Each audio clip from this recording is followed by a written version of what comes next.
Hello, guys. So, I'm actually starting my evening routine right now. It's 7 p.m. My boys are sleeping, they're taking a nap, hopefully for a while. And I need to get some stuff done around the house. I gotta get some cleaning done. I hopefully can be able to clean the kitchen, dining room, and living room tonight. I want to also do some laundry, fold up some laundry, and then once they get up, I do have to give them a bath. So I'm gonna try to get this done, hopefully within the next 1 to 2 hours. So gosh, I'm gonna try to do it as quickly as possible. So I'm gonna start in the kitchen, and just gonna start by washing the dishes that I have, and then yeah, we'll go from there. So I'll just have you guys watch me as I do all this stuff. So let's go.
Wow, finally my kitchen and dining area are clean.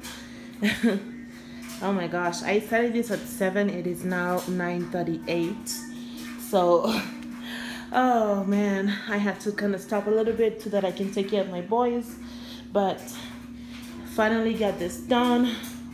I'm so happy that it's finally clean. Now I'm gonna try to move into laundry and get that done. Hopefully get as much in as I possibly can, and then I need to give the boys a bath. Right now they're just chilling. Seem pretty content right now, so hopefully they can stay like that for a little bit and I can finish what I need to do.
Well, it is now 11:20 p.m. The boys have gotten a bath. Right, Milo? I fed you, haven't I? And now they're gonna go to sleep. This guy is probably gonna be playing around for a little bit, but I'm gonna let him fall asleep on his own. Oh, this other guy is already asleep. Good night, love. Oh, don't wake up. But yeah, now I'm gonna go and do some stuff on my computer and also kind of plan out the week. So thank you so much, guys, for tuning in. I really appreciate you watching. If you like this video, don't forget to like and subscribe, and I'll see you on the next one. Say good night, Milo. Good night.